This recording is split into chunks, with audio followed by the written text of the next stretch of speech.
প্রতিদিন সকালে যখন আমি অফিস যাই, ফিওনা ঠিক এভাবেই আমাকে আল্লাহ হাফেজ দেয়। তাই আজকে ঠিক করলাম অফিস থেকে এসে ওদেরকে নিয়ে একটু ঘুরতে যাব।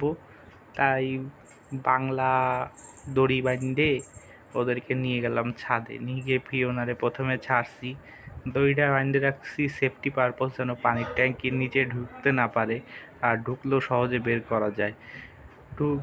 ইয়েতে ছাদে নাইমেই তো ও খুব এক্সাইটেড। এর ভিতরে বুগ্গু আর ফারুও চলে আসছে। ফারুরে বললাম, বুগ্গুরে এরকম ধরে না রেখে ওরে ছাইড়ে দাও। বুগ্গুরে ছাড়ার সাথে সাথে ও তো ওরে গড়াগড়ি ছাদের খসখসে মাইতে সানে। ঘরে তো এরকম গড়াগড়ি ও কখনোই দেয় না। দড়ি টড়ি সব পেঁচায় নিয়ে একেবারে গড়াগড়ি দিয়ে আনন্দে আত্মহারা হয়ে গেছে।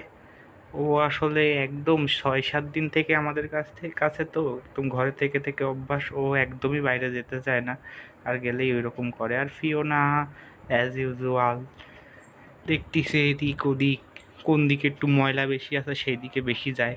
আর বুগ্গু কোন জায়গায় একটু ফুটা আছে, কোন জায়গা দিয়ে পাশের বাড়িতে দেখা যাবে, এগুলো একটু বেশি দেখে।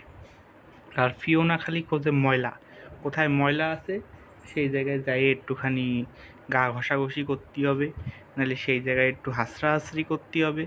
এই করতে করতেই আজান দিয়ে দিল, সন্ধ্যার মাগরিবের আজান।